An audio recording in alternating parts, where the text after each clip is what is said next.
శుద్ధమైన వాక్కు ద్వారా మమ్మల్ని దర్శించి మాతో మాట్లాడమని యేసు నామమున వేడుకొనుచున్నాము తండ్రి.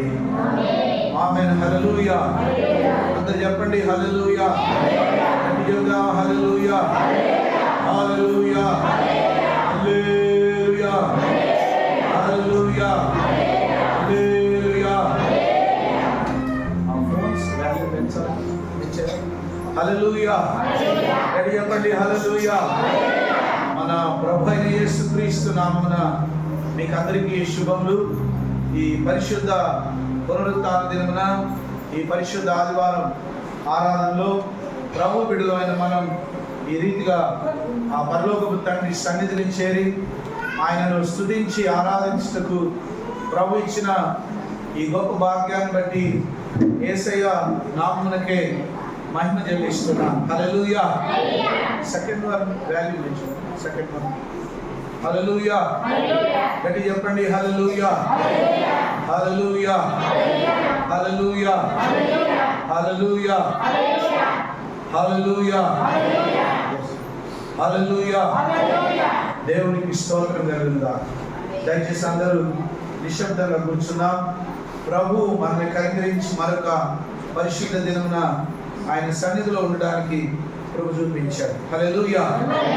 లోకంలో అనేక మంది ఈ లోకంలో విడిచిపోతున్నారు, కానీ మన ఎడల దేవుడు దయ చూపించి కృప చూపించి మనల్ని సజీవులుగా లెక్క వేసి ఆయన సన్నిధిలో ప్రతి వారం క్రమంగా ఉండి ఆయన మాటలు నేర్చుకోవడానికి దేవుడు కృప చూపిస్తున్నాడు. హల్లెలూయా.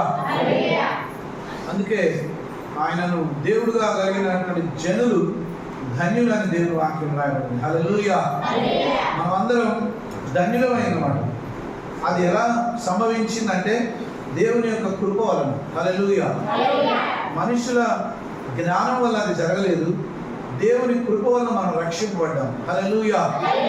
కాబట్టి ఎల్లప్పుడూ మనం దేవునికి కృతజ్ఞత కలిగి నమ్మకంగా, పరిశుద్ధంగా, యథార్థంగా, వాక్యానుసారంగా జీవిస్తూ దేవుని కృపలో మనం సాగిపోవాలి. హల్లెలూయా. మీ విరోధి అయిన అపవాది ఎప్పుడు మింగుదునా అని గర్జించే సింహం వలె ఎల్లప్పుడూ ఎదురు చూస్తున్నాడు. అనగా అంటే దేవుని యొక్క చిత్తంలో సాగిపోయేటువంటి బిడ్డల్ని, రక్షణలో ప్రభు కృపలో సాగిపోయేటువంటి బిడ్డల్ని ఎప్పుడు దేవుని నుండి దూరం చేయాలని నిత్యం అదే పనిలో ఉంటాడట సైతాను. హల్లెలూయా. అపవాదికి ఉన్నటువంటి పనులే అవి. దుష్టుడైన అపవాదికి ఉన్నటువంటి పని ఏంటంటే ఎల్లప్పుడూ దేవుని నమ్ముకుంటా అని ఆశ కలిగిన వారిని నమ్ముకొనియకుండా, క్రమంగా దేవుని సన్నిధికి వచ్చే వాళ్ళని ఏదైనా చేసి ఆటంకపరిచి రానియకుండా రకరకాలుగా అపవాది, దుష్టుడు, సాతాను ఎన్నో ప్రయత్నాలు చేస్తాడంట. హల్లెలూయా. అయితే నీవే కనుక జ్ఞానం గల దేవుని బిడ్డవైతే, నీవే కనుక బలమైనటువంటి జ్ఞానం కలిగినటువంటి ధైర్యమైన జ్ఞానం, హల్లెలూయా, దేవునికి సంబంధించిన జ్ఞానం, దేవునికి నచ్చేటువంటి జ్ఞానం, లోక సంబంధమైన జ్ఞానం కాదు, చదువుకోవడం ద్వారా వచ్చే జ్ఞానం కాదు, లోకంలో ఉన్నటువంటి మనుషుల పద్ధతుల వలన వచ్చేటువంటి జ్ఞానం కాదు, కానీ దేవుని వాక్యం వినుట ద్వారా వచ్చేటువంటి దైవికమైన జ్ఞానం. హల్లెలూయా. దేవుని వాక్యం వినుట వలన దేవుని యొక్క బిడ్డలు ఎలా జీవించాలో అనే యొక్క జ్ఞానం నీకు వస్తుంది. హల్లెలూయా. అప్పుడు నువ్వు దేవుని సన్నిధిని విడిచిపెట్టవు. నాకు పని ఉంది అని చెప్పవు, నాకు వీలు పడదు అని చెప్పవు, నాకు ఈరోజు కుదరదు అని నువ్వు చెప్పవు. నువ్వు ఎల్లప్పుడూ ఆశతో, ఆసక్తితో, శ్రద్ధతో దేవుని యొద్దకు వస్తావు. హల్లెలూయా. ఎవరైతే మనసారా దేవుని యొద్దకు వస్తారో వారికి తప్పకుండా దేవుడు సహాయం చేస్తాడు. ఎవరైతే హృదయపూర్వకంగా ప్రభు వైపు తిరుగుతారో వారికి దేవుని కృప తప్పకుండా దొరుకుతుంది. హల్లెలూయా. అంటే చెప్పండి హల్లెలూయా. కాబట్టి దేవుని సంతోషపెట్టేటువంటి విశ్వాసం, దేవుని సంతోషపెట్టేటువంటి నమ్మకమైన జీవితం మనం అందరం కలిగి ఉండాలి. అప్పుడే దేవుడు మన మీద దయ చూపిస్తాడు. మనం అనుకుంటాం చాలా విషయాలు ప్రార్థన చేస్తూ ఉంటాం, మనం చాలా విషయాలు ప్రార్థన చేస్తున్నాం, చేసిన ప్రార్థనలన్నిటికీ జవాబు కూడా రావాలని కోరుకుంటాం. హల్లెలూయా. మనకు అనిపిస్తుంది దేవుడు నా ప్రార్థనలు విని వెంటనే జవాబిస్తే ఎంత బాగుండో. హల్లెలూయా.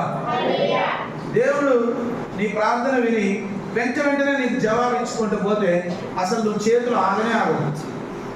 ఆగుతావు ఆ చేతిలో? హల్లెలూయా.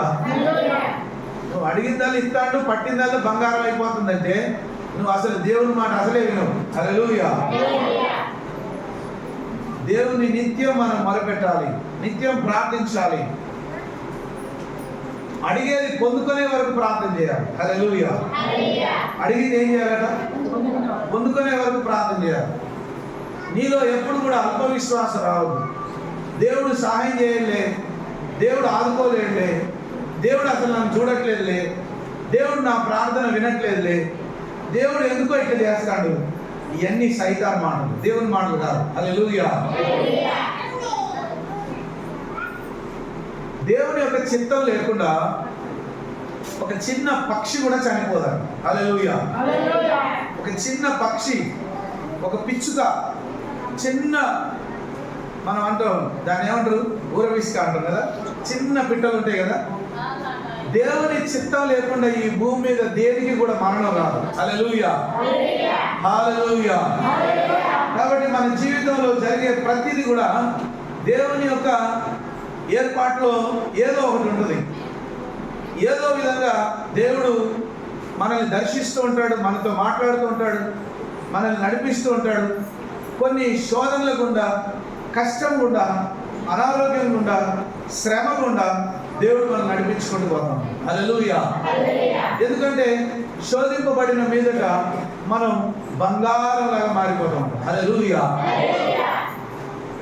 శోధన మనం ప్రవేశించి దాని ప్రకారం సాగిపోతుంటే మనం ఒకరోజు సువర్ణమయమైపోతాం. అంటే మనం బంగారంలాగా మారిపోతాం. హల్లెలూయా. హల్లెలూయా. విశ్వాస జీవితం లేదా మానవుని యొక్క జీవితం ఈ లోకంలో సుఖ దుఃఖములతో కూడుకుంది. అప్పుడే ఆనందం అనిపిస్తుంది, అప్పుడే కొన్నిసార్లు దుఃఖం అనిపిస్తుంది. అప్పుడే మనస్సు ప్రశాంతంగా అనిపిస్తుంది, అప్పుడే ఆనందంగా అనిపిస్తుంది, మళ్ళీ అప్పుడే ఎంతో దుఃఖాన్ని కూడా మనం కలిగి ఉండే పరిస్థితులు వస్తాయి. శ్రమలో ఉన్న, శోధనలో ఉన్న, నువ్వు సుఖంగా ఉన్నా, ఆరోగ్యంగా ఉన్నా, ఆరోగ్యంగా లేకపోయినా, ఆనందంగా లేకపోయినా, ఏ స్థితిలో ఉన్నా దేవుడిని నువ్వు ఎల్లప్పుడూ మహిమపరిచే స్థితిలో ఉండాలి. హల్లెలూయా. దేవుడు సహాయం చేసినప్పుడే దేవుడు మంచోడు అని, దేవుడు సహాయం చేయకపోతే, దేవుడు ప్రార్థన వినకపోతే ఎందుకు ఇట్లా చేస్తాడో, ఇంకెప్పుడు చేస్తాడో, ఇంకెప్పుడు నా ప్రార్థన వింటాడో అని దేవుని మీద ఎప్పుడు కూడా మనం గునగడం, సనగడం చేయొద్దు. హల్లెలూయా. ఇశ్రాయేలీయులు చేసినటువంటి ఒకటే ఒక పెద్ద తప్పు ఏంటంటే దేవుని మీద ఎప్పటికి కూడా గునిగిరు, సనిగిరు. హల్లెలూయా. హల్లెలూయా. హల్లెలూయా. దేవుని మీద గునుగుతూ సనుగుతూ ఉండడం వల్ల వారు చాలా కోల్పోయారు. దేవుని యొక్క కృపను, దేవుని యొక్క మేలులను చాలా మంది కోల్పోయి, నష్టపోయి దేవుని ఆశీర్వాదాన్ని పోగొట్టుకున్నారు. హల్లెలూయా. దేవుని మాట విని కష్టం వచ్చినా, బాధ వచ్చినా, శ్రమ కలిగిన, అనారోగ్యమైన, ఇబ్బంది అయినా, ఏ స్థితిలోనైనా దేవుని కొరకు నమ్మకం ఉన్న వారికి దేవుడు ఎన్నో మేలులు చేశాడు బైబిల్ గ్రంథంలో. హల్లెలూయా. మనకెదురయ్యే ప్రతి పరిస్థితిని బట్టి దేవుని మహిమపరచాలి, ఆయనకు ప్రార్థన చేయాలి. ఆయన సమయంలో, ఆయనకు నచ్చినటువంటి సమయంలో, ఆయన చిత్తానుసారమైన సమయంలో మన జీవితంలో అద్భుతం చేస్తాడు. హల్లెలూయా. అందుకు నీలో ఎన్నడూ కూడా అవిశ్వాసం అనేది రాకూడదు, అల్ప విశ్వాసం అనేది రాకూడదు, అపనమ్మిక అనేది రాకూడదు. హల్లెలూయా. బైబిల్ గ్రంథంలో రోమీయులకు రాసిన పత్రిక మనం ధ్యానించుకుంటూ వస్తున్నాం. మనం 4వ అధ్యాయం దగ్గర ఉన్నాం. హల్లెలూయా. పోయిన వారం మనం ధ్యానించుకున్నటువంటి విషయాలు ఏంటంటే, అందరూ పాపం చేసి దేవుని మహిమను పొందలేకపోతున్నారు. హల్లెలూయా. కాబట్టి క్రియల మూలముగా రక్షణ రాలేదు. హల్లెలూయా. రక్షణ ఎట్లా రాలేదట? క్రియల మూలముగా అయితే మనం అందరూ ఎప్పుడో నశించిపోయేవారు. మనం ఎప్పుడో అగ్నిగుండంలో నెట్టివేయబడేవారు. క్రియల మూలముగా కాదు, కానీ విశ్వాసము ద్వారా. హల్లెలూయా. విశ్వాసము ద్వారా నీతిమంతులముగా పరిశుద్ధులముగా మనం మార్చబడ్డాం. హల్లెలూయా. హల్లెలూయా. అంటే విశ్వాసము ద్వారా నీతిమంతులుగా పరిశుద్ధులుగా మార్చబడ్డాం కాబట్టి ఇంకా ఏ క్రియ చేసినా పర్వాలేదులే, నేను ఏ పాపం చేసినా దేవుడు నా పాపాలను క్షమిస్తాడు, మరియు విశ్వాసం ద్వారా రక్షణ వస్తుంది కాబట్టి నేను ఎన్ని పాపాలు చేసినా పర్వాలేదు అని అనుకుంటే భక్తుడైన పౌలు రోమీలకు రాస్తున్నాడు, అట్లా అనరాదు. హల్లెలూయా. అట్లా అనడానికి వీలేదు. ఎందుకు వీలేదంటే దేవుడు తన నీతిని నీకెందుకు ఇచ్చాడు? దేవుడు నీ పాపములను తన రక్తంలో ఎందుకు అడిగాడు? ఎందుకంటే నువ్వు ఆయన కొరకు నీతిగా పరిశుద్ధంగా జీవిస్తావని. హల్లెలూయా. నువ్వు నీతిగా పరిశుద్ధంగా ఆయన కొరకు జీవిస్తావనే ఉద్దేశంతో దేవుడు తన రక్తం చేత నీ పాపములని కడిగివేసి నిన్ను పరిశుద్ధునిగా పరిశుద్ధురాలుగా నీతిమంతులుగా మార్చేశాడు. హల్లెలూయా. హల్లెలూయా. కాబట్టి దేవుని యొక్క నీతి, దేవుని యొక్క పరిశుద్ధత మనకు ఇవ్వబడింది. దేవుని యొక్క పరిశుద్ధత, దేవుని యొక్క నీతి మనకు అనుగ్రహింపబడింది. కాబట్టి ఎన్నడూ కూడా మనం నా క్రియలను బట్టి, నా విశ్వాసం, నా యొక్క గొప్ప క్రియలను బట్టి, నా మంచితనాన్ని బట్టి, ఏదో మాది ఎక్కువ కులం అయినా కూడా వస్తాను ప్రార్థనకి, ఏమనుకుంటున్నావు నన్ను చూసి? మా కులం గొప్పదైనా కూడా, మేము గొప్ప కులస్తులం అయినా కూడా మీ అందరిలోకి వచ్చి నేను ఎందుకు కూర్చుంటాను అనుకుంటున్నా? ఏదో యేసుప్రభుని నమ్ముకున్నాం కాబట్టి, ఆయన ఏదో ఇంతో అంత మేలు చేసిండు కాబట్టి వస్తాను నా మందిరాన్ని, లేకపోతే నేనే ఆడొద్దును. హల్లెలూయా. హల్లెలూయా. నీ కులం నిన్ను రక్షించదు, నీ మతం నిన్ను రక్షించదు, నీ క్రియలు, నీ నీతి క్రియలు, నీ ఆచారాలు, నీ పద్ధతులు నిన్ను రక్షించవు. హల్లెలూయా. మీకు విషయం చెప్పనా? అన్యజనులు కూడా కొందరు నీతిమంతులుగా జీవిస్తారట. తెలుసా మీకు? అన్యజనులు కూడా పాపం లేకుండా నీతిగా జీవించేటోళ్ళు ఉన్నారు కూడా. నీతిగా జీవించేటోళ్ళు, కాకపోతే వాళ్ళకు రక్షణ లేదు కాబట్టి వాళ్ళు ఎలా జీవించినా నరకానికే పోతారు. ఎందుకంటే యేసు నామమున తప్ప మరి ఏ నామమున రక్షణ లేదు. హల్లెలూయా. యేసుక్రీస్తు నీ ప్రభు అని నీ నోటితో ఒప్పుకొని నీ హృదయంలోకి ఆయనను అంగీకరిస్తే నువ్వు రక్షింపబడతావు. హల్లెలూయా. నీ నోటితో ఒప్పుకోవాలి మరియు నీ హృదయంలో విశ్వసించాలి. హల్లెలూయా. ఆ విశ్వాసం వల్లే ఆ రక్షణ భాగ్యాన్ని దేవుడు మనకు అనుగ్రహించాడు. మన నీతి క్రియలను బట్టి కాదు, మన గొప్పతనాన్ని బట్టి కాదు, మన జ్ఞానం బట్టి కాదు, దేవుడి కృప వలన, విశ్వాసం వలన మనం అందరం రక్షింపబడ్డాం. హల్లెలూయా. రోమీయులకు రాసిన పత్రిక 4వ అధ్యాయం.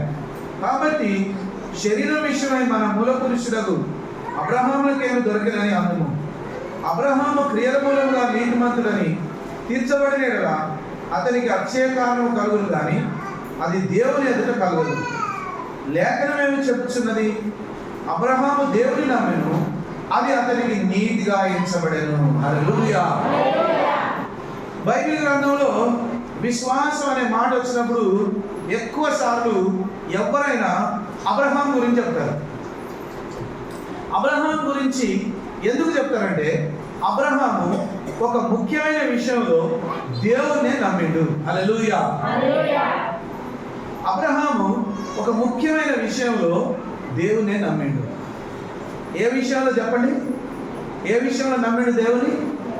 అతనికి సంతానం లేకపోతే దేవుడు వాగ్దానం ఇచ్చినందుకు, వృద్ధాప్యంలో ఉన్నా కూడా, ముసలితనంలో 2 భార్యాభర్తలు ఉన్నా కూడా, శరీరం ఉడిగిపోయినా కూడా, సంతానం కలిగే యోగ్యం లేకపోయినా కూడా ముసలితనంలో ఉన్నప్పుడు, వృద్ధాప్యంలో ఉన్నప్పుడు దేవుడు అన్నాడు, వచ్చే సంవత్సరం ఈ రోజు కల్లా శారా ఒక కొడుకుని ఎత్తుకొని ఉంటుంది,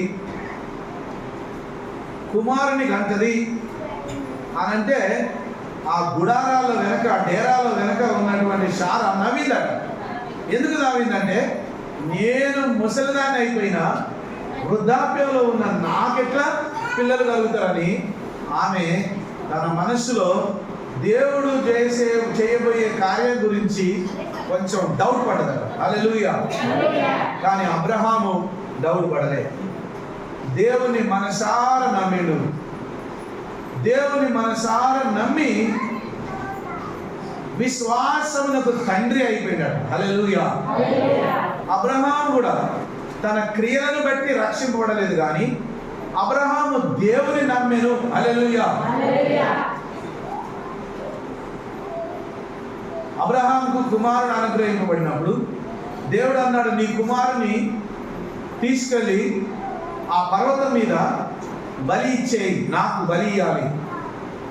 అప్పుడు దేవుడు ఇంతగానో ఒకే ఒక కొడుకునిచ్చి, నా కొడుకుని నువ్వు బలి తీసుకుంటావా, నీకు దొరకకుండా నా కొడుకుని దాచిపెట్టుకుంటా అని పరిగెత్తిండు అబ్రహాం. ఆ గుహలో దాచిపెడతా, లేకపోతే నా ఇంట్లో దాచిపెడతా, ఇంట్లోకి వెళ్ళి బయటికి వెళ్ళకుండా కాపాడతా, నీ చేతికి దొరకని నా కుమారుని. ఒక్కగాను ఒక కొడుకుని బలి ఇవ్వమంటున్నావా దేవుడా? అట్లాంటిది ఎందుకు ఇచ్చావు నాకు సంతానం? ఇచ్చినోడిని మళ్ళా నాకు బలి ఇవ్వమంటున్నావు అని ఇస్సాకును దాచిపెట్టుకున్నాడు అబ్రహాం. దాచిపెట్టుకోలే. విశ్వాసం దేవుని మీద ఉంచాడు. దేవుడే ఇచ్చిండు, దేవుడే తీసుకుంటాడు. ఆ తర్వాత ఏం చేస్తాడో ఆయన ఇష్టం. మళ్ళీ ఇస్తుండొచ్చులే, దేవుడు ఇస్తాడులే, దేవుడే కదా నాకు ఇచ్చిండు, మళ్ళా నీకు కుమారుడు కలుగుతాడని చెప్పిండు, ఆయనే మళ్ళీ తిరిగి బలి ఇవ్వమంటాడు. కాబట్టి నేను ఆయన చెప్పినట్టు బలి ఇస్తా, కాకపోతే ఈ కుమారుడు కాకపోతే మళ్ళీ ఇస్తాడేమో, దేవుడే కదా కార్యం చేసేదని మనసారా దేవుణ్ణి నమ్మాడు. హల్లెలూయా. దేవుణ్ణి మనసారా నమ్మాడు. మన బుద్ధి ఏంటంటే 99 అద్భుతాలు చేసిండు యేసయ్య, సంతోషమే, కానీ ఈ 100వ అద్భుతం కూడా చేస్తే బాగుంటుంది. హల్లెలూయా. మన బుద్ధి ఎట్లుంటుందట, 99 మేలులు చేసిండు, ఒక్కటి చేయకపోయేసరికి వెంటనే మన విశ్వాసం కుంటుపడిపోతుంది. ఒక్క అద్భుతం చేయకపోయేసరికి ఏం దేవుడు ఇన్ని కార్యాలు చేసిండు, ఒక్కటి చేస్తే ఏమైంది, చేస్తాడో చేయడని అవిశ్వాసాన్ని మనం ప్రదర్శించాల్సిన పరిస్థితి కొన్నిసార్లు వస్తుంది. హల్లెలూయా. కానీ అబ్రహాం మాత్రం ఏ స్థితిలో ఉన్నా కూడా దేవుణ్ణి మనసారా నమ్మిండు. హల్లెలూయా. నీవు నేను కూడా అబ్రహాము వంటి విశ్వాసం కలిగి ఉన్నప్పుడే దేవుడు మనల్ని నీతిమంతులుగా ఎంచుతాడు. హల్లెలూయా. అబ్రహాము దేవుని నమ్మెను, అది అతనికి నీతిగా ఎంచబడెను. పని చేయవానికి జీతము రుణమే కానీ దానమని ఎంచబడదు. హల్లెలూయా. నువ్వు పనికి పోతావు అనుకో, నువ్వు పనికి పోయినప్పుడు ఆ పని కాడ నీకు 500 వచ్చేది ఉన్నదనుకో, అందరు నాకు వెళ్ళారు, నీకు 500 వచ్చేది ఉన్నదనుకో, ఆ పని చేసుకున్నటువంటి ఆ యజమానుడు పని అంతా అయిపోయినాక నా దగ్గర 300 ఉన్నాయి, నేను 300 ఇస్తా అంటే మనం ఊకుంటామా? అమ్మ ఊకుంటారా? మీరు ఊకుంటామా? ఫస్ట్ మాట్లాడుకున్నది ఎంతకు? 500. 500 కక్కుతావా కక్కవా? ఇస్తావా ఇవ్వవా? అట్లాంటిది నన్ను ఎందుకు పిలిచినావు? 300 ఉన్నాయంటే నేను పని చేయకపోదుగా. పని చేసే వారికి ఇచ్చేటువంటి జీతం దానం ఇవ్వట్లేదట. హల్లెలూయా. అప్పుడు మనం ఏమంటాం? నువ్వేమన్నా నాకు దానం ఇస్తావా? నువ్వేమన్నా నాకు బిచ్చగెత్తనావా? నేను కష్టపడి పని చేసిన, దినమంతా రెక్కలు ముక్కలు చేసుకొని చెమట వచ్చి పని చేస్తే లాస్ట్కి వచ్చేసరికి 300 ఇస్తానంటావా? నీ 300 నీ దగ్గర ఉంచుకోపో, నాకు అవసరం లేదు, పుణ్యానికి చేసిన అనుకుంటా పో అని ఆడ ఇసిరి కొట్టి వస్తాం. హల్లెలూయా, హల్లెలూయా. ఎందుకంటే పని చేసిన వాడు డబ్బులు ఇచ్చే విషయంలో తేడా వస్తే అస్సలే ఉంటాడు. ఎందుకు? నేను కష్టపడి పని చేసిన. హల్లెలూయా. ఇక్కడ ఎవరు పని చేసినా అంతా పని అయిపోయాక డబ్బులు సరిపోయిన ఇచ్చినా కూడా ప్రతి ఒక్కరు కూడా ఏమంటారంటే, అయ్యగారు ఇంకో 100 రూపాయలు ఇవ్వరాదండి, అయ్యా ఇంకో 100 రూపాయలు, థమ్స్అప్ తాగుతాం, మీ పేరు మీద థమ్స్అప్ తాగుతాం, స్ప్రైట్ తాగుతాం. అట్లా అంటే ఏం చెప్తాం చెప్పు? పని చేసిన వాళ్ళు అట్లా అంటే ఏమంటుంది? అయ్యో పాపం దినమంతా కష్టపడి పని చేసారు కదా అని ఒక 100-200 ఎక్స్ట్రా తప్పకుండా ఇస్తా. పని చేసిన వాళ్ళు నవ్వుకుంటూ పోతారు. హల్లెలూయా.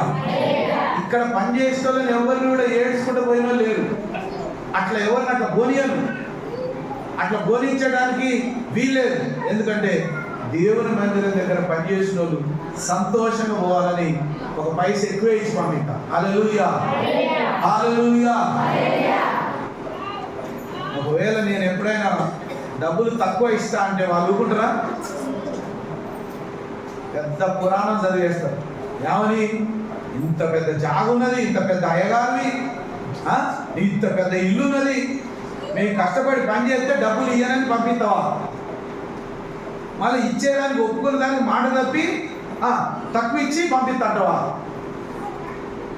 ఆ మాట పోయి ఊరంతా చెప్తుంది. హల్లెలూయా. అందుకే ఎవ్వరు పని చేసినా వాళ్ళకు నమ్మకంగా ఇవ్వడమే కాకుండా ఒక పైసా ఎక్కువ ఇచ్చైనా పోండి, థమ్స్అప్ తాగుకోండి, స్ప్రైట్ తాగుకోండి అని 100 రూపాయలు ఇచ్చి పంపిస్తాం. హల్లెలూయా. పని చేసేవాడికి జీతం దానం కాదు, రుణం అట. హల్లెలూయా. రేపెత్తకు అంటే రేపు వచ్చి అడుగుతాడు, ఎల్లుండి ఇస్తా అంటే ఎల్లుండి వచ్చి అడుగుతాడు, 10 రోజులకి ఇస్తా అంటే 10 రోజుల తర్వాత వచ్చి అడుగుతారు, కానీ ఇచ్చేంత వరకు వదిలిపెట్టడు. హల్లెలూయా. ఎందుకు? అది రుణమే కానీ దానం కాదు. నువ్వేమైనా నాకు దానం ఇస్తావా? నేను కష్టం చేసిన కాబట్టి డబ్బులు ఇస్తావా ఇవ్వవా? ఇవ్వాలి కాకపోతే రేపు, రేపు కాకపోతే ఎల్లుండి, నా డబ్బులు నాకు ఇస్తేనే పోతాను. హల్లెలూయా, హల్లెలూయా, హల్లెలూయా, హల్లెలూయా, హల్లెలూయా. అట్లనే దేవుని పాదముల చెంత నీ విశ్వాసం బలమైనదైనప్పుడు దేవుని కృప పొందుకునే హక్కు, అధికారం, ఆయనను తండ్రి, దేవుడా, రక్షకుడా అని పిలిచి ఆయన ద్వారా మేలు పొందుకునే అధికారం మనకున్నది. హల్లెలూయా, హల్లెలూయా. పనిచేయవానికి జీతము రుణమే కానీ దానమని ఎంచబడదు. పని చేయక భక్తిహీనులు నీతిమంతులుగా తీర్చువానినందు విశ్వాసం ఉంచిన వానికి వాని విశ్వాసం నీతిగా ఎంచబడుచున్నది. ఆ ప్రకారమే క్రియలు లేకుండా దేవుడు ఎవరిని నీతిమంతులుగా ఎంచునో ఆ మనుషుడు ధన్యుడని దావీదు కూడా చెప్పుచున్నాడు. హల్లెలూయా. కొన్నిసార్లు ఒక విషయం జరిగిందట. ఏంటిది ఆ విషయం అంటే,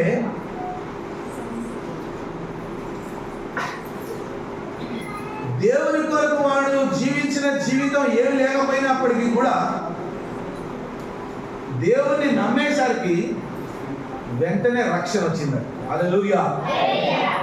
శిలువ మీద వేలాడుతున్నటువంటి దొంగ యేసు ప్రభు నామమున ఏ క్రియలు చేయకున్నా, ఏ గొప్ప పనులు చేయకున్నా, పాపము ఒప్పుకోలు ప్రార్థన చేయకపోయినా, బాప్టిజం తీసుకోకపోయినా, జీవితం అంతా ప్రభు కొరకు జీవించకపోయినా, ఒక్క మాట యేసయ్యతో మాట్లాడి పరలోక రాజ్యం కొట్టేశాడు. హల్లెలూయా.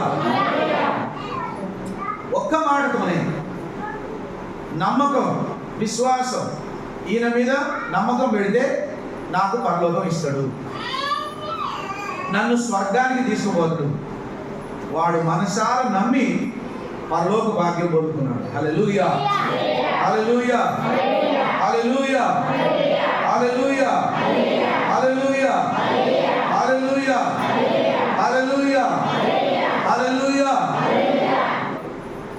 ఏ క్రియలు లేకున్నా కూడా మనసారా దేవుని నమ్మిది, ఆయన విశ్వాసం ఉంచి ఆయనను హృదయపూర్వకంగా నమ్మితే రక్షణ భాగ్యం దొరుకుతుంది. హల్లెలూయా.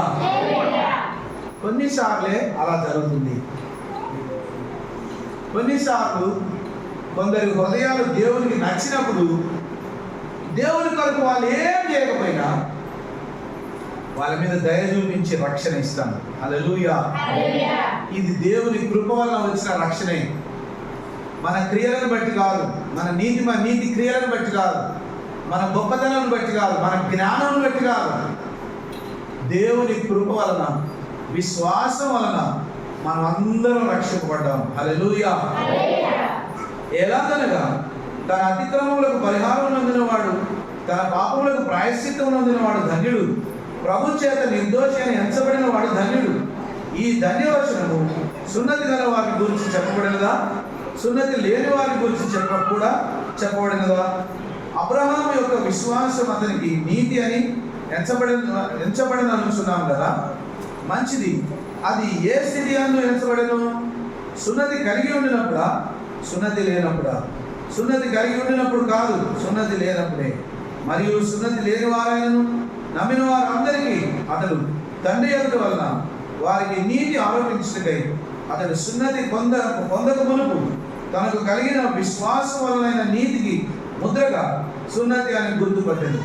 మరియు సున్నతి గల వారికి తండ్రి యొక్కటకు, అనగా సున్నతి మాత్రం పొందిన వారు గాక మన తండ్రి అయిన అబ్రహాము సున్నతి పొందక మునుపు అతనికి కలిగిన విశ్వాసం యొక్క అడుగుజాడలు బట్టి నడుచుకున్న వారికి తండ్రి యొక్కటకు అతడు ఆ గుర్తు పొందెను. అతడు లోకమునకు వారసుడగునను వాగ్దానం అబ్రహాముకైనను అతని సంతానముకైనను ధర్మశాస్త్రం మూలముగా కలగలేదు, కానీ విశ్వాసం వలన నీతి మూలముగానే కలిగెను. హల్లెలూయా. అబ్రహాము విశ్వాసం ద్వారానే దేవుని వాగ్దానాలు పొందుకున్నాడు, కానీ క్రియల మూలముగా కాదు. హల్లెలూయా. అట్లని పాపము చేయదుమా అంటే భక్తుడైన పౌలు అంటాడు, అట్లా అనరాదు. మళ్ళీ అట్లా అంటే మనం మిస్లీడ్ అయిపోతాం. మిస్లీడ్ అంటే తప్పుదోవ పట్టిపోతాం. హల్లెలూయా. చాలా మంది బైబిల్లో చూసి, బైబిల్లో పెద్ద పెద్ద గొప్ప భక్తులే పాపం చేసి నేను చెప్తే ఏమవుతుందని ఇక్కడ యేసు ప్రభుని ఆధారంగా తీసుకోకుండా దావీదే పాపం చేసిండు, సొలొమోనే పాపం చేసిండు,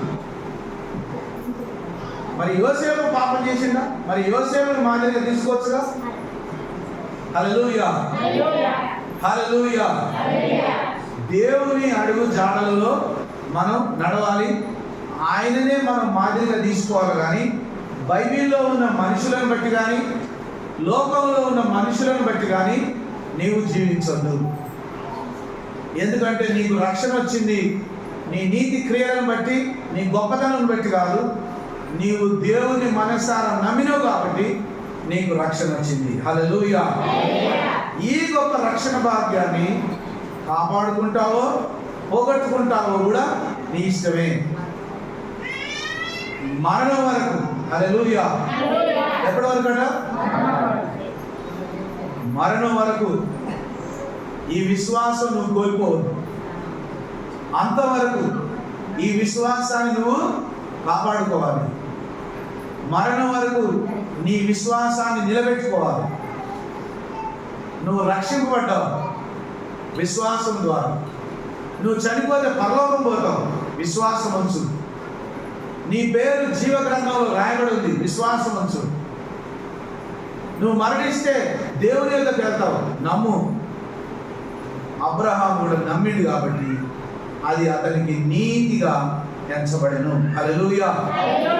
ధర్మశాస్త్ర సంబంధులు వారసులైన యెడల విశ్వాసం వ్యర్థమగును, వాగ్దానమును నిరర్థకమగును. హల్లెలూయా.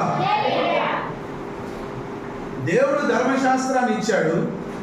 ఆ ధర్మశాస్త్రం ఒక్కటి పాటిస్తే రక్షణ లేదు, కానీ ఆ ధర్మశాస్త్రంలో ఉన్న క్రియలు చేస్తూ దేవుని నమ్మినప్పుడే రక్షణ పరిపూర్ణమైంది. హల్లెలూయా. కాబట్టి విశ్వాసం వలన రక్షణ వస్తుంది. కాబట్టి ధర్మశాస్త్రం నిరర్ధకమైపోయినా అంటే కాదు, ధర్మశాస్త్రాన్ని మనం స్థిరపరుస్తున్నాం. హల్లెలూయా. దేవుని యొక్క ధర్మశాస్త్రాన్ని, మోషే ఇచ్చిన ధర్మశాస్త్రాన్ని ఏం చేస్తున్నాం అంటే మనం స్థిరపరుస్తున్నాం. దేవుని యందు మనం నీతిగా పరిశుద్ధంగా జీవించడం ద్వారా వాక్యాన్ని నెరవేరుస్తున్నాం. హల్లెలూయా. కాబట్టి విశ్వాసము ద్వారానే నీకు రక్షణ వచ్చింది. విశ్వాసము ద్వారానే రక్షణ వచ్చింది. కాబట్టి నేను ఏ పాపం చేసినా కూడా, ఏ క్రియలు చేసినా కూడా నేను నమ్ముతున్నా కాబట్టి నా రక్షణ ఆడిపోదు అనుకోవడానికి వీల్లేదు.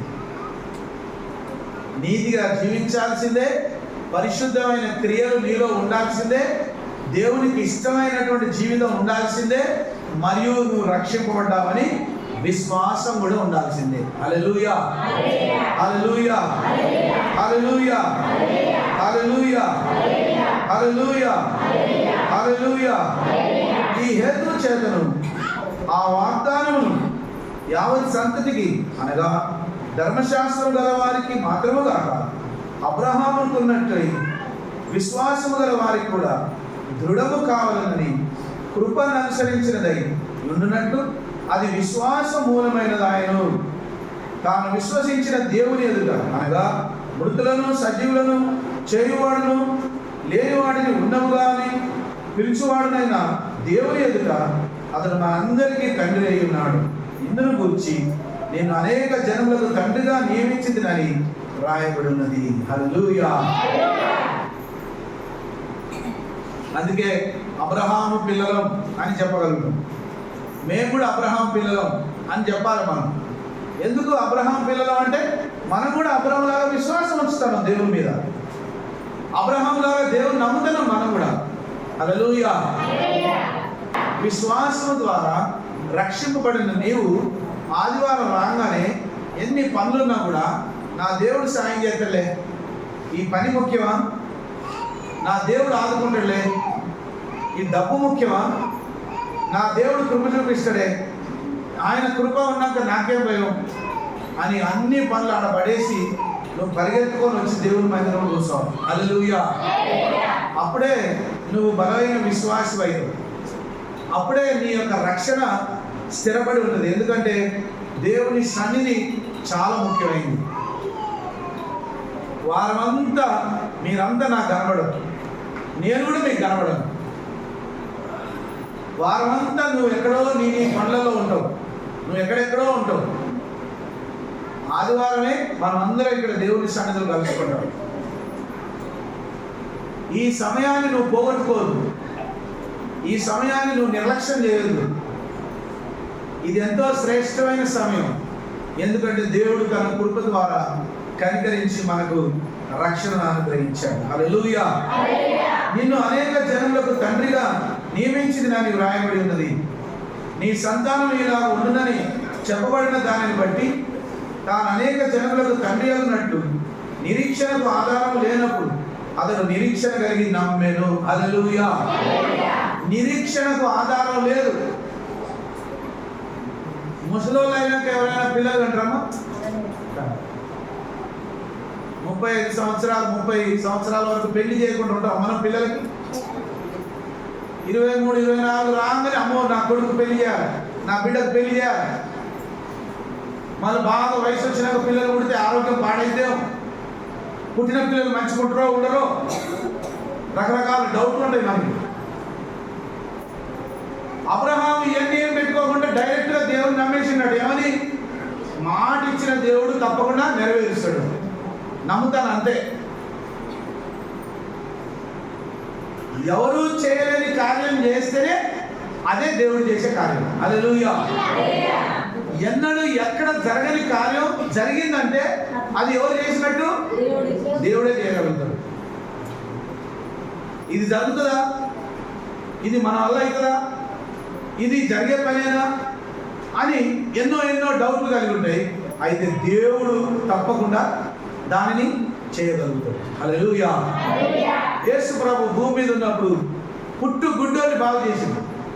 కొందరు అన్నారు, బా ఇంత మహిమ, నిజంగా ఈయనే రక్షకుడు, లోకరక్షకుడు, ఈయనే దైవ కుమారుడు, ఈయనే మెస్సియా, ఈయనే నిజమైన దేవుని యొక్క కుమారుడు అని అందరూ చాలా మంది ఆయన నమ్మితే మరి కొందరు ఏమన్నారట, ఈయన ఏదో మంత్రాలు మాయలు చేసి గుడ్డోని బాగు. ఎవడైనా మంత్రాలు మాయలు చేసి పుట్టుగుడ్డోని బాగు చేస్తారా? మంత్రాలు మాయలు చేసి పుట్టుగుడ్డోని ఎవరైనా బాగు చేయగలుగుతారా? ఏ మంత్రాలు ఏం చేయలేవు. రెండు కాలు చేతులు పడిపోయినవి పుట్టుకతోనే కుంటోని ఏ మంత్రాలైనా బాగు చేస్తాయా? కానీ యేసు ప్రభు బాగు చేస్తాడు. హల్లెలూయా. ప్రభువుకు అసాధ్యమైనది ఏది లేదు, ఎందుకంటే ఆయన దేవుడు కాబట్టి. హల్లెలూయా, హల్లెలూయా. అందుకే ప్రభు అన్నాడు, నేను తప్ప వేరొక దేవుడు నీకు ఉండకూడదు. పైన ఆకాశం అందే కానీ, కింద భూమి అందే కానీ, భూమి కింద నీళ్ళే అందే కానీ ఏ విగ్రహాన్ని మీరు చేసుకోవద్దు, ఏ బొమ్మను మీరు పెట్టుకోవద్దు, దేనికి సాగిలపడద్దు, దేనికి మొక్కొద్దు. హల్లెలూయా. నేను తప్ప వేరొక దేవుడు అసలే లేడు అన్నాడు. హల్లెలూయా, హల్లెలూయా, హల్లెలూయా. అంతే, దేవుడు ఒక్కడే, ఆయనే యేసుక్రీస్తు ప్రభు. ఆయన తప్ప వేరొకరు లేరు, వేరొకరు లేరు, ఉండబోరు కూడా. ఈ నామమున తప్ప మరి ఏ నామమున రక్షణ లేదు. హల్లెలూయా. అందుకే నమ్ముకున్న నీవు స్థిరమైన మనసుతో నమ్ముకో. మంది మాటలిని ఆగం కాకు. మనసారా దేవుని నమ్ముకో. స్థిరమైన హృదయంతో దేవుని నమ్ముకో. విశ్వాసంతో దేవుని నమ్ముకో. నీ గొప్ప క్రియలను బట్టి నీకు రక్షణ రాలేదు. దేవుడు దయ వలన, దేవుడు కనికరం వల్ల, దేవుణ్ణి ఏదో విశ్వాసం ఉంచినందుకు ఆయన కృప వలన మనం రక్షింపబడ్డాం. హల్లెలూయా. ఈ రక్షణ అంతవరకు కాపాడుకుంటేనే అది నిలిచి ఉంటుంది. హల్లెలూయా, హల్లెలూయా. నిరీక్షణకు ఆధారం లేనప్పుడు లోకంలో ఉన్న మనుషులందరూ అయిపోయింది, మీకు ఇప్పుడు పిల్లలేం కలుగుతారు, వయసు మించిపోయింది, శరీరం ఉడిగిపోయింది, 50, 60, 70 సంవత్సరాల పిల్లలు ఎట్టవుతారండి? పిల్లలు ఎట్ట పుడతారు? కానీ అబ్రహాము పండు ముసలోడైనా, శారమ్మ పండు ముసళ్ళైపోయినా దేవుడు చెప్పిండు కాబట్టి వాళ్ళకు మరుసటి సంవత్సరంలో ఇస్సాకు పుట్టింది. హల్లెలూయా, హల్లెలూయా. ఇదే అద్భుతం చేసినటువంటి దేవుడు ఏ అద్భుతం అయితే జరగదని నువ్వు అనుకుంటున్నావో దాన్ని ఖచ్చితంగా నీ కొరకు చేసి తీరుతాడు. హల్లెలూయా. నువ్వు నమ్మినే కదా, పక్కనంతా చెప్పండి, నువ్వు నమ్మినే కదా. ఏం చేసినా కదా? నువ్వు నమ్మినే కదా. నీకు నమ్మకం ఉంటే ఖచ్చితంగా దేవుడు కార్యం చేస్తాడు. ఇది జరగదేమో అనుకుంటావు నువ్వు, అబ్బా ఇట్లా కూడా జరుగుతుందా, ఇట్లా కూడా చేస్తాడా అంటే ఖచ్చితంగా చేస్తాడు. హల్లెలూయా. ఆధారం లేనప్పుడు,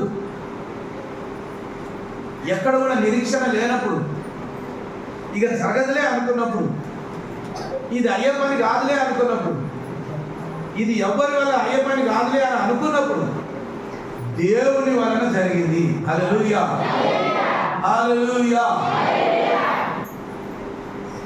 కాబట్టి దేవుని మనసారా నమ్మితే చాలు, ఖచ్చితంగా అద్భుతం జరుగుతుంది.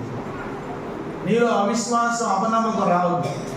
దేవుడు చేస్తాడా, అవుతుందా అనే డౌట్లు నీకు రావద్దు. తప్పకుండా నువ్వు నమ్మితే అబ్రహాముకు చేసినట్టు నీకు కూడా అద్భుతం చేస్తాడు. హల్లెలూయా, హల్లెలూయా, హల్లెలూయా. మరియు అతడు విశ్వాసమునందు బలహీనుడు కాక రమారమి 100 ఏళ్ల వయస్సు గలవాడై ఉండి అప్పటికి తన శరీరం మృతతుల్యమైనట్టును శారా గర్భమును మృతతుల్యమైనట్టును ఆలోచించను. కానీ అవిశ్వాసం వలన దేవుని వాగ్దానం గురించి సందేహింపక దేవుని మహిమపరిచి ఆయన వాగ్దానం చేసిన దాన్ని నెరవేర్చుటకు సమర్థుడని రూఢిగా విశ్వసించి విశ్వాసం వలన బలము పొందెను. హల్లెలూయా. ఎన్ని సంవత్సరాలకు పుట్టిండట ఇస్సాకు? అమ్మా చెప్పండి, ఎన్ని సంవత్సరాలకు? 100 సంవత్సరాలు.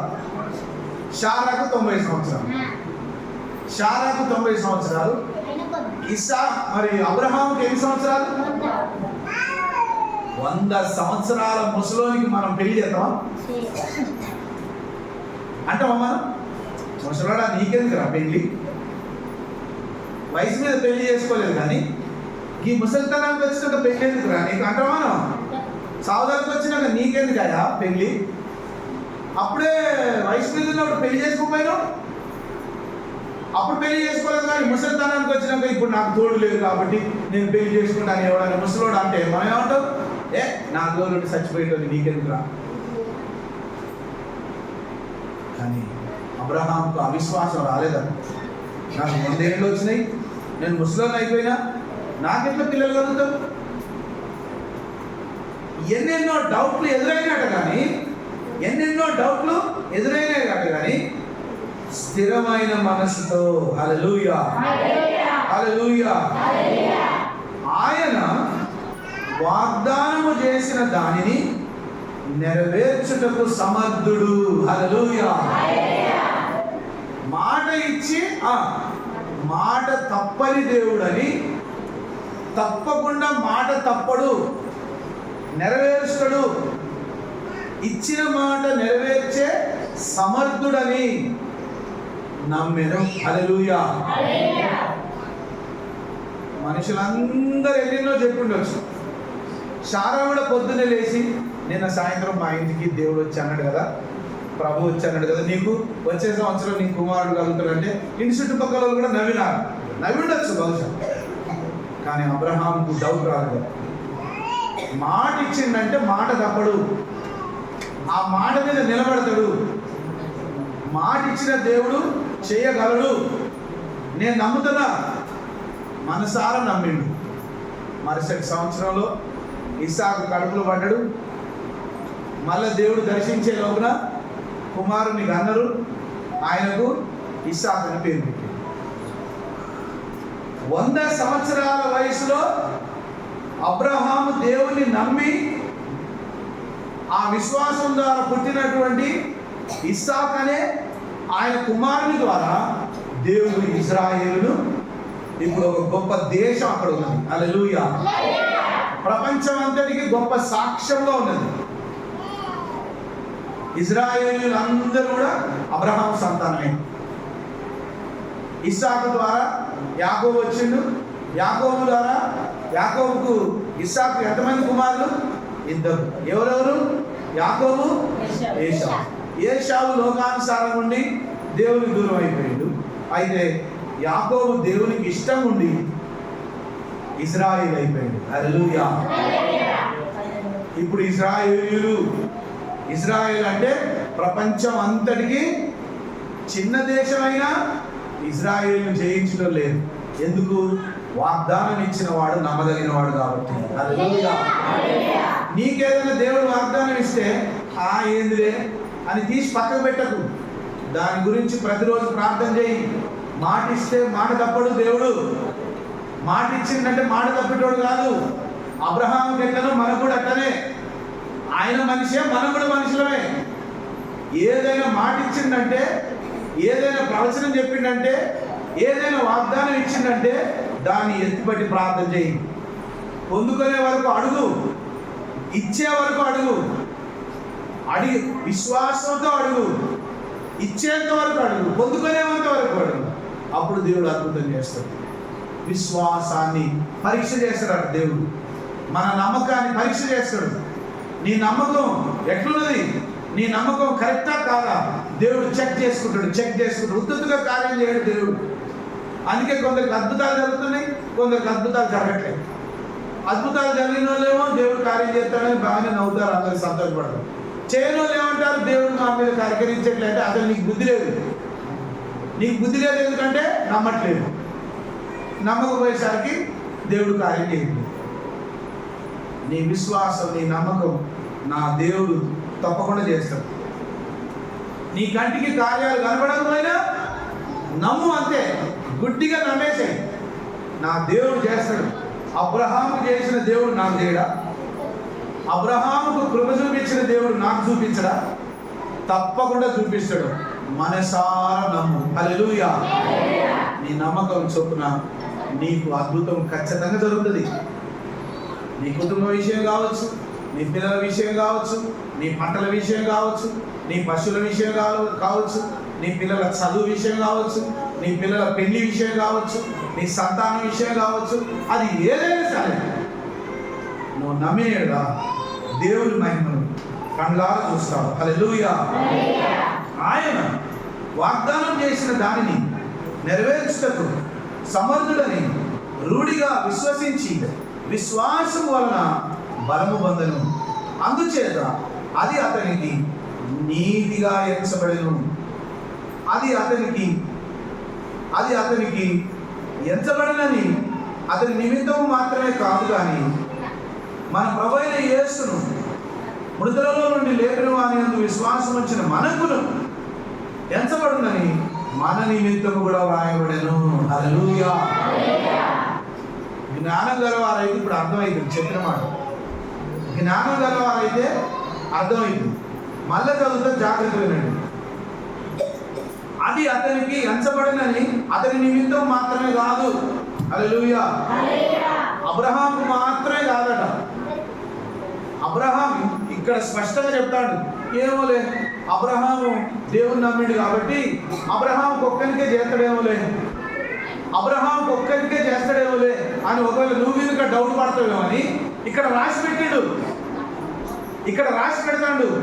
ఏమని రాసి పెడతాడంటే అది అతనికి ఎంచబడనని అతని నిమిత్తమే మాత్రం కాదు, కానీ మన ప్రభు అయిన యేసుని మృతులలో నుండి లేపిన వాని యందు హల్లెలూయా విశ్వాసం ఉంచిన మనకును ఎంచబడనని మన నిమిత్తము కూడా వ్రాయబడెను. హల్లెలూయా. హల్లెలూయా. ఆయన మన అపరాధముల నిమిత్తం అప్పగింపబడి మనం నీతిమంతులుగా తీర్చబడుటకై లేపబడెను. హల్లెలూయా. మనం అపరాధులమై నశించుకోవడం ఇష్టం లేక మనం అపరాధులమై ఆయన మన అపరాధముల నిమిత్తమై అప్పగింపబడి మన పాపముల నిమిత్తమై శిలువలో వేయబడి మూడవ నాడు మనల్ని రక్షణలోకి నీతిలోకి స్థిరపరచడానికి మరణాన్ని జయించి ఆయన తిరిగి లేచాడు. హల్లెలూయా. హల్లెలూయా. హల్లెలూయా. హల్లెలూయా. ఇప్పుడు మరణాన్ని జయించి తిరిగి లేచిన ప్రభు సజీవుడై ఉన్నాడు. ఆయన నీలోనే ఉన్నాడు, నీతోనే ఉన్నాడు, నీ ఇంట్లోనే ఉన్నాడు. ఆయన ఎక్కడ ఉన్నాడట? నీతోనే ఉన్నాడు, నీలోనే ఉన్నాడు, నీ హృదయంలో ఉన్నాడు, నీ ఇంట్లోనే ఉన్నాడు. ఆయన అడిగి పొందుకోలేవా? ఆయన అడిగితే నీకు ఇయ్యడా? అబ్రహాంకి ఇచ్చినట్టు ఇక్కడ అంటాడు. అబ్రహాంకు మాత్రమే కాదట, అబ్రహాం నిమిత్తమే కాదు ఈ ముచ్చట రాయబడింది. ఇక్కడ రాస్తున్నాడు. అది కూడా అబ్రహాం కొరకే కాదు, మనము కూడా నమ్మి దేవుడు మాట తప్పని వాడని నమ్మి దేవుని ద్వారా క్రియలు పొందుకోవడానికే ఇవి రాయబడినవి. హల్లెలూయా. కాబట్టి నమ్మిన ప్రతి ఒక్కరికి అద్భుతం జరుగుతుంది. మనం ఏమంటామంటే నేను అనుకున్నదే చేయాలి. ఏం చేయాలి? నాకు చాలా చేసిండు దేవుడు. అమ్మ చేసిందా లేదా? చాలా చేసిండు. ఈ రోజు నేను అనుకున్నది చేయాలి. నాకు ఇప్పుడు చేస్తేనే దేవుడు. నేను అనుకున్నది చేయాలా? ఇన్ని చేసిండు, ఇన్ని చేసిండు, ఇన్ని చేసిన దేవుడు ఇది కూడా చేయాలి నాకు. హల్లెలూయా. చెప్పలేము. ఒకవేళ నిన్ను పరీక్ష చేయడానికి నువ్వు ఈరోజు అడిగింది ఒకవేళ చేయకపోతే ఏం చేస్తావు? వదిలిపెడతావా? వెళ్ళిపోతావా? హల్లెలూయా. అది కూడా చూస్తారు. ఇన్ని అద్భుతాలు చేసిన నా బిడ్డకి వెనక తిరిగి ఇన్ని అద్భుతాలు చేసినా సంతోషపడకుండా ఇయ్యాలని నేను అడిగాను, ఇయ్యట్లేదు కాబట్టి నేను ఇక దేవుని వదిలేక అంటే పో, మరి వదిలేసిపో. ఎవరు నేను బదిలాడేది? నీ రక్షణ నువ్వే చేతుల మాట చేసుకుంటా పోగొట్టుకుంటా అంటే నిన్ను ఎవరైనా బలవంత పెట్టి ఇక్కడ కూర్చోబెడతారా? ఎవరు కూర్చోబెట్టారు? రక్షణ ఉచితంగా ఇవ్వబడ్డది. కాపాడుకుంటావో పోగొట్టుకుంటావో కూడా నీకు నీ ఇష్టమే. మరణం వరకు నమ్మకంగా ఉండు, నేను నీకు జీవ కిరీటం ఇస్తా అంటాను. హల్లెలూయా. ఎప్పటి వరకు నమ్ముకోవాలి దేవుని? 4 రోజులు దేవుని మందిరానికి వచ్చి మధ్యలో వదిలేసిపోవాలా? నువ్వు చచ్చిపోయేంత వరకు. హల్లెలూయా. పక్కనతో చెప్పండి, నువ్వు చచ్చిపోయేంత వరకు దేవుని విడిచిపెట్టద్దు, దేవుని సంఘం విడిచిపెట్టద్దు, దేవుని మందిరం విడిచిపెట్టద్దు. హల్లెలూయా. ఎప్పటి వరకు? చచ్చిపోయేంత వరకు. చచ్చిపోయేంత వరకు. సావైన చస్తా కానీ నేనైతే దేవుని వదిలిపెట్టను అనేటువంటి దృఢ నిశ్చయత నీలో ఉన్నప్పుడే నీ విశ్వాసం పనిచేస్తుంది, నీ రక్షణ పనిచేస్తుంది, నువ్వు పరలోకం చేరుతావు. హల్లెలూయా. దేవుడు పక్షపాతం గలవాడు కాదు. దేవుడు కొందరిని మంచిగా చూసి ఇంకొందరిని మంచిగా చూడకుండా ఉండేవాడు కాదు. వాని వాని క్రియల చొప్పున ప్రతి వానికి ఫలము అనుగ్రహిస్తున్నాడు. హల్లెలూయా. మనిషి యొక్క క్రియలను బట్టే కార్యం జరుగుతుంది, కానీ దేవుల్లో ఏ తప్పు లేదు. కాబట్టి మన విశ్వాసం బలం ఉంచుకోవాలి. అబ్రహాము చేసిన దేవుడు ఈరోజు నువ్వు అడిగే ప్రతిదీ కూడా చేస్తాడు. నమ్ము, మనసారా నమ్ము, పొందుకునే వరకు నమ్ము, ఆయన ఇచ్చేంత వరకు నమ్ము. ఆయన తప్పకుండా ఇస్తాడు, మాట తప్పడు, అస్సలు మాట తప్పడు. నువ్వు నమ్మితే చాలు, నీ విశ్వాసం చొప్పున నీకు ఖచ్చితంగా జరుగుతుంది. హల్లెలూయా. మోకరించండి, ప్రార్థన చేస్తున్నాను. అందరు కళ్ళు మూసుకొని మోకరించి, ప్రభువా నేను కూడా అబ్రహాము లాగా నమ్ముతాను ప్రభువా, ఇప్పటి నుండి నేను కూడా నమ్ముతాను ప్రభువా. నా క్రియలను బట్టి కాదు, నా గొప్పతనాన్ని బట్టి కాదు, నీవు ఇచ్చిన రక్షణను బట్టి. హల్లెలూయా. అందరూ కళ్ళు మూసుకోండి, మోకరించండి, దేవుని సన్నిధిలో ప్రార్థన చేస్తాం. అందరూ మోకరించి, ప్రభువా నాకు సాయం చేయమని, నన్ను బలపరచమని ప్రభు సన్నిధిలో ప్రార్థన చేయండి. ప్రభువా నా విశ్వాసాన్ని బలపరచు.